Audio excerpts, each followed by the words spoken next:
अरिहन्ताणम् नमो सिद्धाणम् नमो आयर्याणम् नमो उवध्यायाणम् नमो लोये सौवसाहूणम् नमः श्रीवर्धमानाय निर्धूतकलिलात्मने सालोकानां त्रिलोकानां यद्विद्यादर्पणायते। ये मांगलिक ग्रंथ श्री रत्नकरण श्रावकाचार्य, इसके रचयिता आचार्य भगवान श्री समंत भद्र स्वामी है। इसमें 7 अधिकारों में से पहला अधिकार है सम्यक दर्शन। उस सम्यक दर्शन के जो 8 अंग हैं, उसमें से पहला अधिकार में जो सम्यक दर्शन है उसके 8 अंग हैं। उन 8 अंगों में से निशंकित अंग, इसके बारे में अपन समझ रहे थे। एक बार इसका श्लोक पढ़ते हैं। श्लोक नंबर है 11वां। इदमेवेदृशमेव न सत्यं नान्यन्न चान्यथा नित्यकम्पाय सांभोवत् सन्मार्गे संशयारुचिः। क्या अर्थ निकाला था इसका कि जो तत्व हैं उन तत्वों में यही तत्व हैं, इस ही प्रकार हैं, अन्य नहीं है, अन्य प्रकार नहीं है। इस प्रकार की जो अकंप रूप से श्रद्धान या परिणाम या रुचि पाई जाती है उसको कहते हैं निशंकित अंग। इसी के बारे में अपन दूसरा अर्थ देखा था निशंकित अंग का। जो भय है, भयों से रहित होना, वह भी निशंकित अंग का स्वरूप है। 7 प्रकार के भय हैं। वे 7 प्रकार के भय जीव को नहीं पाए जाए तो वो कैसे नहीं पाए जाए कि जब तत्व का स्वरूप यथार्थ समझ लिया। 7 तत्व में यह जीव चैतन्य स्वरूपी आत्मा है। जैसे संसार में दूसरे पदार्थ हैं, वे अजर अमर अविनाशी हैं, उनका कभी नाश नहीं होता। उसी प्रकार से मैं भी एक जीव तत्व हूँ, मेरा कभी नाश नहीं होता। यद्यपि ये सब बातें अपन सामान्य रूप में पढ़ते हैं, लेकिन जब तक इसका अनुभव पूर्वक श्रद्धा नहीं हो जाता तब तक जीवन में निशंकितपना नहीं आता। क्योंकि जब तक हम ये नहीं जान लेते कि वास्तव में मैं जीव ही हूँ और जीव शरीर से रहित स्वभाव वाला है और शरीर के नाश हो जाने पर भी मेरी आत्मा का नाश वास्तव में नहीं होने वाला है, ऐसा हम जब अनुभव पूर्वक नहीं मान ले तो यही बार बार मानने में आता है कि शरीर नाश हो जाएगा तो मेरा भी नाश हो जाएगा। शरीर पैदा हुआ है तो मैं ही पैदा हुआ हूँ, शरीर में तकलीफ आई है तो वो मेरी ही तकलीफ है। जबकि वास्तविक स्थिति ये है कि शरीर की तकलीफ मेरी तकलीफ नहीं है। यद्यपि जब तक शरीर के साथ में हो, शरीर से राग है, तो शरीर में बाधा होने पर जीव कोई बाधा दिखाई देती है, लेकिन फिर भी बाधा शरीर की शरीर में है, जीव की जीव में है। ये अपने को प्रतीति पूर्वक समझ में आना, उसी का नाम सम्यक दर्शन है। स्थिति ठीक है। तो इसलिए जब ऐसा वस्तु का स्वरूप अपने ज्ञान में निर्धारित स्पष्ट रूप से बन जाता है तब जाकर के जीव को निशंकित भाव निश्चित रूप से प्रकट होता है। तो यहाँ पर फिर अपन ये देख रहे थे कि जब ऐसा निशंकित अंग है तो जो सम्यक दृष्टि है, तो सम्यक दृष्टियों को निशंकित बनाए यानी निर्भय बनाए, भय से रहित है। तो जो गृहस्थ भी सम्यक दृष्टि होते हैं उनको भी भय से रहित होना चाहिए। तो हमें ऐसा दिखाई नहीं देता है, तो वो ही अपने को समझना था कि 4 प्रकार के सम्यक दृष्टि सामान्य रूप से होते हैं। एक होते हैं गृहस्थ जो व्रत से रहित हैं लेकिन घर में रहते हैं, परंतु कैसे हैं, सम्यक दृष्टि हैं, जिन्हें स्वपर का यथार्थ निर्णय है, ज्ञान है, सच्चे देव शास्त्र गुरु का श्रद्धान है। उन्हें छोड़ करके अन्य किसी को मानते भी नहीं है, अपनी आत्मा को जानते हैं, मानते हैं, अनुभवते हैं। कभी कभी भले अनुभवते हों लेकिन जानते हैं आत्मा ऐसी ही होती है, ऐसा पक्का श्रद्धान भी। उसे कहते हैं अव्रति सम्यक दृष्टि। गृहस्थ अव्रति शब्द है व्रत से रहित है। फिर दूसरे अपने ये दोनों एक ही प्रकार के, यद्यपि व्रति लेकिन कैसे, देश व्रति। इनके व्रत हैं थोड़े, 5 पापों का एक देश त्याग किया है, लेकिन एक है घर में रहने वाले और एक है घर का जिन्होंने त्याग कर दिया है, जो घर से बाहर होकर के संघ में, आश्रम में यथा तथा विचरण करते हुए यथा योग्य रूप से रहते हैं। वे क्या है, देश व्रति। अभी वस्त्र से सहित हैं, कुछ परिग्रह से भी सहित हो सकते हैं, परंतु व्रत सहित हैं, सम्यक दृष्टि है, घर का त्याग कर दिया। और कोई व्रती ऐसे हैं जो गृहस्थ हैं, सम्यक दृष्टि हैं और अभी घर में ही रहते हैं। ऐसा संभव हो सकता है। जो व्रत प्रतिमा लेते हैं, समझ लो सामयिक प्रतिमा ली है, प्रोषद ली है, ब्रह्मचर्य प्रतिमा इत्यादि, तो वे इन 2 कैटेगरी में आते हैं। और एक और इससे आगे है जिनका नाम है मुनिराज निर्ग्रंथ दिगंबर, जो सम्यक दृष्टि भी है और जो महाव्रती हैं, जिन्होंने सब प्रकार के पापों का पूर्ण रूप से त्याग कर दिया। इनके संबंध में हम ये समझ रहे थे कि इनका निशंकितपना सबका अलग अलग प्रकार का होता है। जो पहले नंबर का सम्यक दृष्टि है, जो घर में रहता है, गृहस्थ है, उसमें निशंकितपना तो है, यानी निर्भयपना है, भय से मुक्त है। लेकिन भय से मुक्त ऐसा नहीं है जैसे मुनिराज होते हैं। जैसे मुनिराज को पूर्ण निर्भयपना है, चारित्र में उनके भय रहित की अवस्था दिखाई देती है। सामने सिंह भी आ जाए और वे अपना ध्यान कर रहे हो तो उसको सिंह को देख करके, सुन करके, धाड़ सुन के भाग नहीं जाते। कहाँ रहते हैं? बैठे रहते हैं।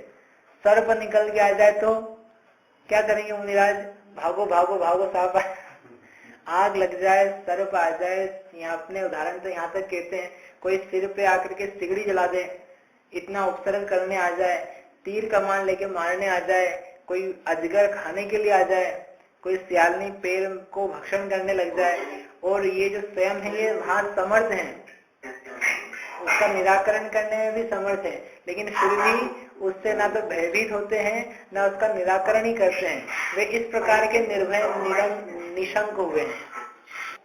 तो ये जो मुनिराज है, इनका जो निर्भयपना है, वो निर्भयपना तो साक्षात सभी को दिखाई देता है, परंतु जो ऊपर के जीव हैं, जो दूसरे प्रकार के हैं, उनका निर्भयपना दिखाई नहीं देगा, लेकिन फिर भी उनमें निर्भयपना कथनचित पाया जाता है। कैसे पाया जाता है? तो अपन ने कल 2 चीजें देखी थी कि श्रद्धा नाम का गुण है और एक चारित्र नाम का गुण है। श्रद्धा नाम का गुण यानी जो उसका भरोसा, बिलीफ, ट्रस्ट है, ट्रस्ट में, भरोसे में ये आ गया कि मेरी आत्मा का स्वभाव निशंक रूप है, अजर अमर है, इसका नाश नहीं होने वाला है, इसलिए मुझे शंका की, डर की कोई जरूरत नहीं है। लेकिन फिर भी अभी इस प्रकार का चारित्र में परिणमन एक्टिविटी में नहीं आया है कि जिसके कारण से वह निशंक दिखे आपको। जैसे उदाहरण दे रहे थे कल, या एक दूसरा उदाहरण समझ लो कि एक व्यक्ति है, वो बैंक में काम करता है, कोई बैंक में व्यक्ति काम करता है, तो बैंक में काम करते हुए उस बैंक की सारी संपत्ति को कैसे लेनदेन करता है, यह मेरी है, मेरा पैसा दो, मतलब किसी को उधार दिया, मेरा पैसा दो, मैंने तुमको उधार दिया था, नुकसान लगता है, इस प्रकार नाना प्रकार से वो बात करता है। कोई बैंक को लूटने के लिए आ जाए तो क्या करेगा वो? ले जाओ ले जाओ, मेरा तो कुछ भी नहीं है इस बैंक में, मैं तो यहाँ नौकरी करता हूँ, जो चाहिए सो ले जाओ, कोई दिक्कत नहीं है। ऐसा करेगा कि वह बहुत प्रयास इस बात का करेगा कि कैसे भी करके ये बैंक को लूट ना पाए, इसमें डाका नहीं डल जाए, ये एक पैसा भी नहीं ले जा पाए। अपनी जान पे भी खेल के यदि पुलिस को बुलाने का कोई सिस्टम हो तो बुलाने का प्रयास करेगा, उनसे लड़ने का ही प्रयास करेगा। लेकिन वो बैंक उसकी है क्या? बैंक का पैसा उसका है क्या? तो फिर इतना लड़ क्यों रहा है? इतना अपनी जान की परवाह नहीं करते हुए इतनी सारी जोखिम क्यों ले रहा है? जाता है तो जाने दो, उसका क्या जाएगा, उसकी नौकरी जा सकती है ज्यादा से ज्यादा, लेकिन उसका कोई रुपया पैसा, घर परिवार वो भी नहीं जाए। इवन नौकरी तक, भाई लूटने आया कोई तो हम क्या कर सकते हैं? लूट के ले गया हमें, मैंने प्रयास किया, थोड़ा बहुत नहीं हुआ तो चला गया, तो कोई उस पर आंच भी नहीं आए।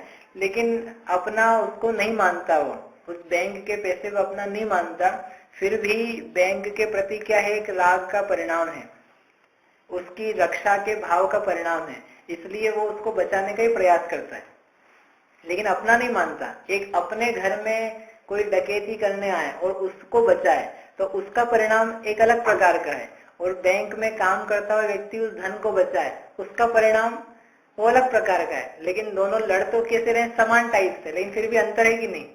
तो क्या अंतर है?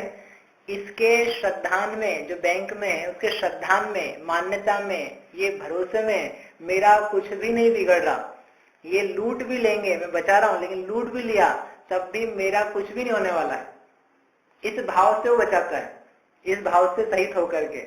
और एक घर में जब वो व्यक्ति अपना संपत्ति की रक्षा कर रहा है तब तो उसको एक दूसरा बचाने का भाव तो है ही, साथ में ये भी भाव है कि यदि ये लूट के ले गया तो मेरे पास कुछ भी नहीं बचेगा, मेरा सब कुछ ही चला जाएगा, मैं तबाह हो जाऊंगा, मैंने इतनी संपत्ति जो जोड़ी है वो सारी की सारी ले जा रहा है, मेरा होगा क्या? हो तो घर में डकैतों से रक्षा करते समय अलग परिणाम है और बाहर बैंक में रक्षा करते समय अलग परिणाम है। बाहर की एक्टिविटी कैसी दिखेगी आपको, एक जैसी, लेकिन ऐसा होने पर भी अंतर है। ऐसे के ऐसे जो सम्यक दृष्टि है, इस सम्यक दृष्टि में इसी टाइप का अंतर है। जो ये अंदर बाहर का अंतर दिख रहा है ना, इसको अपन बोलते हैं श्रद्धान का और चारित्र का अंतर। श्रद्धान यानी आप मानते क्या हो, तो ये सम्यक दृष्टि गृहस्थ जो है ये अच्छे से मानता है कि ये सारा शरीर, ये जीवन, ये बाहर की व्यवस्था है, इनसे मेरा कोई भी बिगाड़ नहीं होना है। लेकिन फिर भी कोई विपत्ति आ जाती है, तो विपत्ति से बचने का प्रयास करता है, उसको दूर करने का प्रयास करता है, इवन डर भी जाता है, उससे भाग भी जाता है, लेकिन फिर भी मानता क्या है, कोई क्या मानता है कि ये इससे मेरा बिगाड़ नहीं होने वाला है। ऐसा मानता हुआ उसके श्रद्धान में क्या है, निशंकपना। उसके श्रद्धान में है निशंकपना, परंतु चारित्र जो उसकी एक्टिविटी है उसमें निशंकपना नहीं आ पाता। जो सम्यक दृष्टि है, अपन क्या पढ़ रहे हैं, सम्यक दर्शन के अंग में, तो जो सम्यक दृष्टि है उनमें निशंकपना पाया जाता है। सम्यक दृष्टियों को छोड़ करके जो मिथ्या दृष्टि अज्ञानी है, तो वो तो किसी न किसी बात से भयभीत बना ही रहता है। मेरा जीवन नहीं चला जाए, मृत्यु नहीं हो जाए, वेदना नहीं आ जाए, अचानक कुछ हो नहीं जाए, इस प्रकार के भाव उसके श्रद्धान में भी रहते हैं, भय के, और बाहरी एक्टिविटी में भी होते हैं। मतलब वो जैसे छेडाला में पढ़ा था, तन उपजत अपनी उपज जान, तन नशत आपको नाश मान, कि शरीर पैदा हुआ है तो मैं पैदा हुआ हूँ, शरीर नष्ट हो जाएगा तो मैं वास्तव में नष्ट हो जाऊंगा। तो वह श्रद्धान में भी मान रहा है ऐसा कि मैं नष्ट ही होने वाला हूँ, और बाहर की जो उसकी क्रियाएं हैं उन क्रियाओं से भी दिख रहा है कि अपने ये बहुत भयभीत है, ये अपने आप को नाश वाला मानता है, और नाश के कारण से ये अलग अलग प्रकार के प्रयास जैसे तैसे सब प्रकार के कर रहा है। ये मिथ्या दृष्टि अज्ञानी की स्थिति दिखेगी। लेकिन जो सम्यक दृष्टि है, वो सम्यक दृष्टि भी बाहर में अनेक क्रियाएं करेगा भय से बचने की, लेकिन फिर भी श्रद्धान में इस प्रकार का भाव है कि इनसे मेरा बिगाड़ नहीं है। तो कर क्यों रहा है फिर वो इस प्रकार, जब मानता है कि इस शरीर के नष्ट हो जाने पर मेरा बिगाड़ नहीं होगा, मेरी आत्मा नष्ट नहीं होगी, तो शरीर को बचाने का या जो विपरीत परिस्थितियां आती है उनसे भागने का प्रयास क्यों करता है।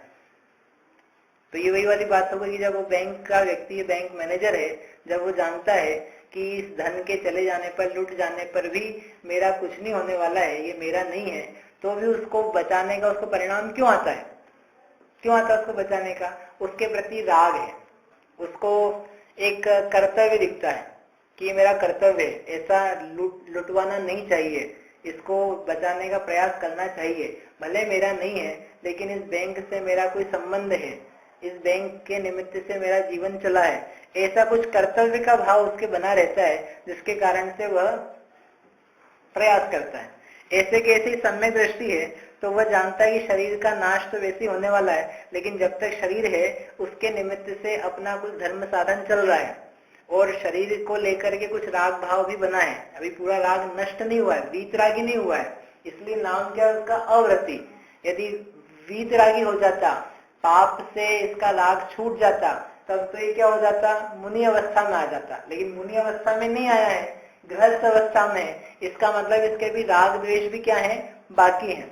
उन राग द्वेष के कारण से जो प्रतिकूल परिस्थिति आती है, उनसे ये भय खाता हुआ भी दिखाई देता है।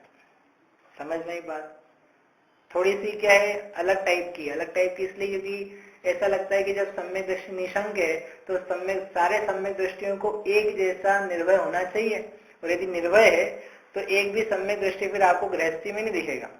क्यों, क्योंकि जितने सम्यक दृष्टि होंगे घर में रहने वाले, वो अपने घर का ताला तो लगा के जाते हैं।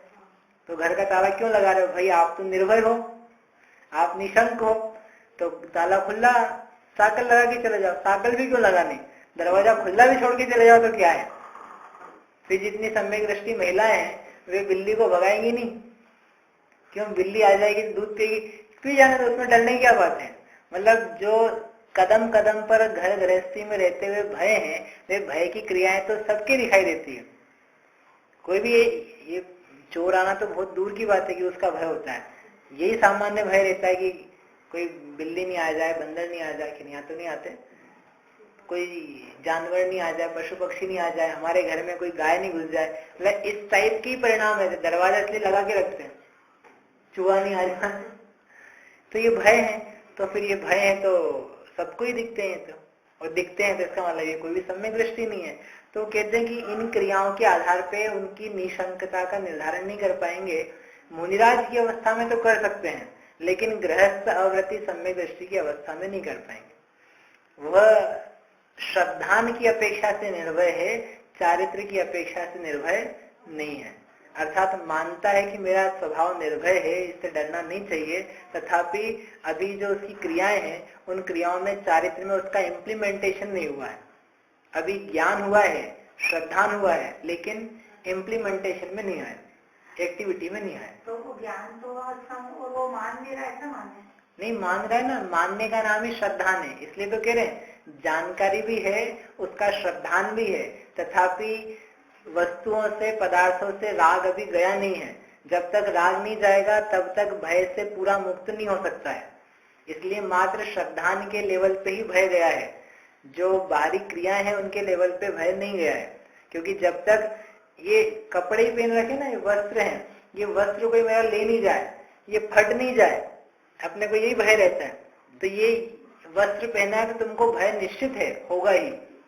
भले ये मुझे भरोसा है कि वस्त्र फट भी जाएगा तो मेरा बिगाड़ नहीं होगा, जाएगा कुछ नहीं मेरा, लेकिन फिर भी वस्त्र फट नहीं जाए, कोई ले नहीं जाए, मैंने सुखाया है तो वापस मुझे ही मिले, कोई दूसरा नहीं ले जाए इसको।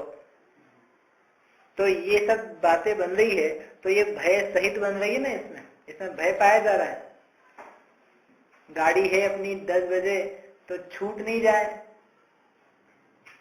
अपन समय पे पहुंच जाए, बीच में कुछ गड़बड़ नहीं हो जाए, ट्रैफिक नहीं मिल जाए, अकस्मात कुछ हो नहीं जाए। तो ये देखेंगे व्यावहारिक रूप से तो वो सातों के सातों भय आपको दिखाई दे सकते हैं। दिखाई देने पर भी कोई सम्यक दृष्टि हो सकता है, क्योंकि उसको श्रद्धान में सम्यक तो पाया जाता है, निर्भय बना पाया जाता है। ये इस कथन के कहने का मतलब है। और बाकी यदि पूर्ण निशंकित अंग देखना हो तो किसको देखना होगा? मुनिराज को। ना कोई गाड़ी छूटनी है, ना कोई चूहा आना है, ना कोई दूध उफनना है, ना कोई कपड़े फटने हैं, ना कोई क्रिया ऐसी दिख रही है कि जिसके कारण से इनको भय दिखे। क्योंकि इनके अब परिग्रह का भी त्याग हुआ, 5 पापों का त्याग हुआ। जो भय के कारणभूत पदार्थ थे उन सब का क्या कर दिया है?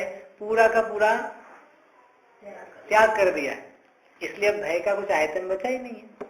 और इनकी क्रिया कलाप, आचरण, श्रद्धान, विचार, चिंतन, मनन सारा का सारा उसमें निज आत्मा में लगा हुआ है, ज्ञान ध्यान तप में। इसलिए भय का कुछ अवकाश नहीं है। शरीर तो उनके पास में, लेकिन शरीर संबंधी होना चाहिए। शरीर को भी मात्र परिग्रह के रूप में देखते हैं, और जब छूट जाए यदि किसी कारणवश तो उसमें बनाए रखने का प्रयास नहीं करते कि बना ही रहे। इतना प्रयास मात्र है उनका कि आहार वो भी आगम अनुकूल प्राप्त हो जाए एक बार तो ग्रहण कर लें, और यदि वो ना प्राप्त हो तो उसका भी त्याग कर दें। जैसे कुछ अंतरा आया तो मुनिराज बाहर तो करना जरूरी है, नहीं करेंगे तो शरीर का क्या होगा, कर लेते हैं थोड़ा सा, ऐसा परिणाम नहीं लाते मन में। अंतरा आ गया, छूटना है, हमारा शरीर का क्या होगा, शरीर का शरीर जाने, हमें अपनी चर्या साधनी, अपना रत्नत्रय साधना है, इतने निर्भय हैं। कई दिनों के अंतराय भी चलते हैं, तब भी पुनः अंतराय आएगा तो वो उसको त्याग ही देते हैं, उसमें लिप्तता नहीं रखते। ऐसे ही कोई उपसर्ग भी आ जाए तो उस उपसर्ग का निवारण स्वयं नहीं करते, किसी से बोलते नहीं कि आप कर दो। कोई अन्य व्यक्ति कर दे तो अलग बात है, लेकिन वे स्वयं, तुमको दिखता नहीं इतना सा मेरे गले में सांप डला हुआ है 3 दिन से, तुमको बुद्धि नहीं चल रही है, यहाँ से एक भी आदमी गुजरा नहीं, ऐसे कैसे लोग हैं इस गांव के? ऐसा विकल्प परिणाम नहीं पैदा होता। क्यों नहीं होता? क्योंकि वे निर्भय निशंकित अंग के धारी हैं। और इसलिए निर्भय नहीं करते कि मुझे निर्भय करूंगा तो मुनि नहीं रहूंगा।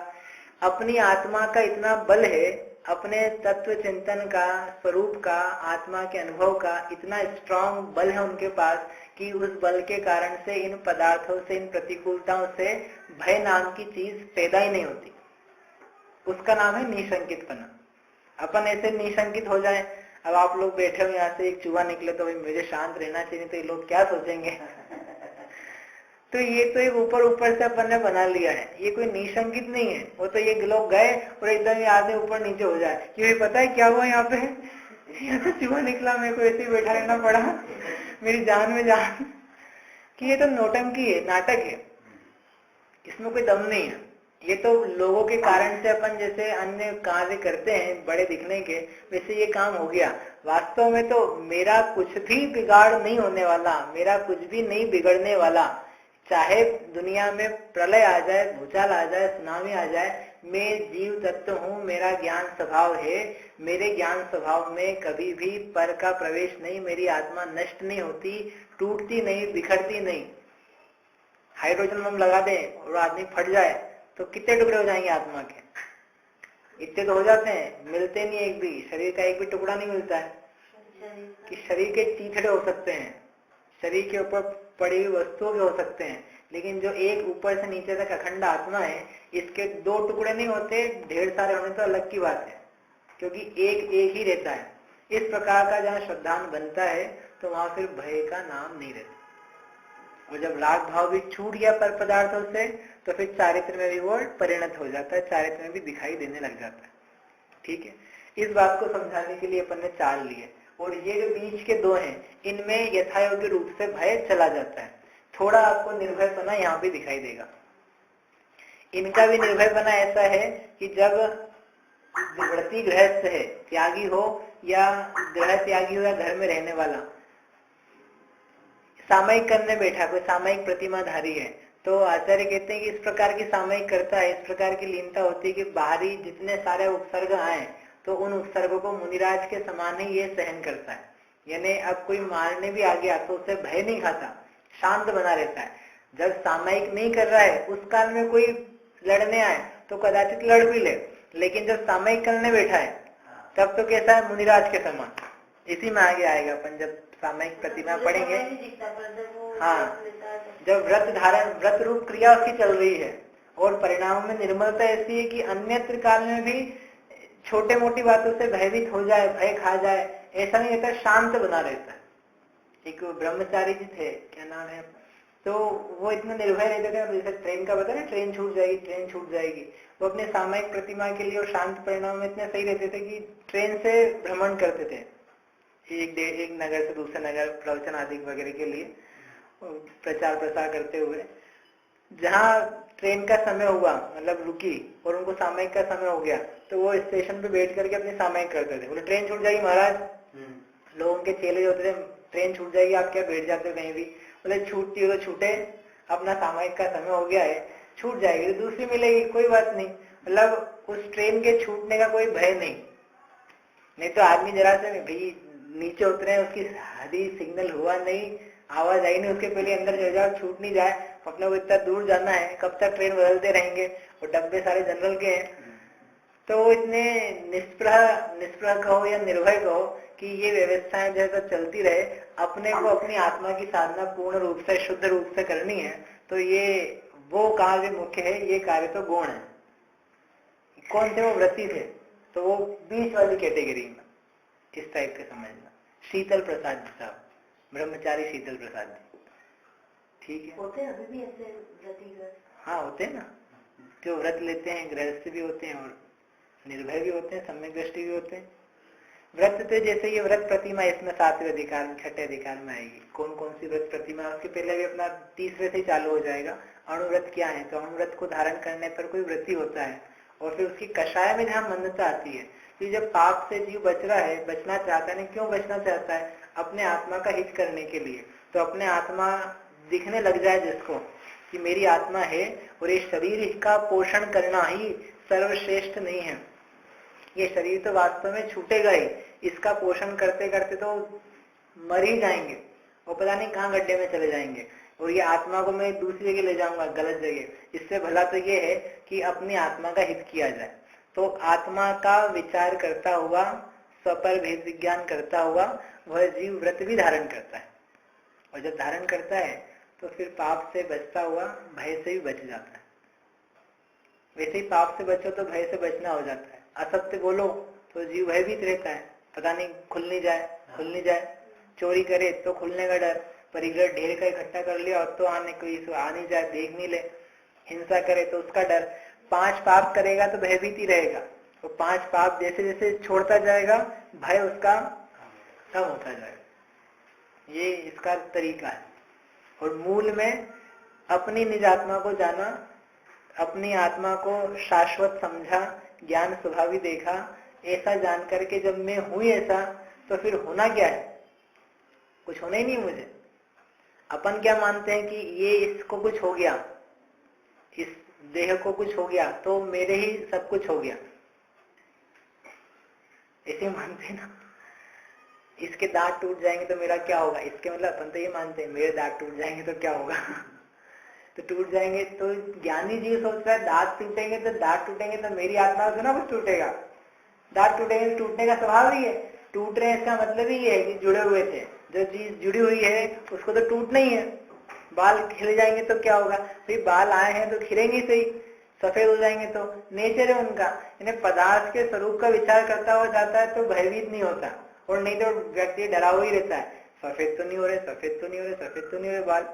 आदमी देखते रहते दर्पण में एक एक करके, होता नहीं कितने बाल गिन लेता होगा कि कौन सा बाल मेरा सफेद होना चालू हो गया है भयभीत रहता है उससे। ज्ञानी हो गए, ये तो नेचर है इसका।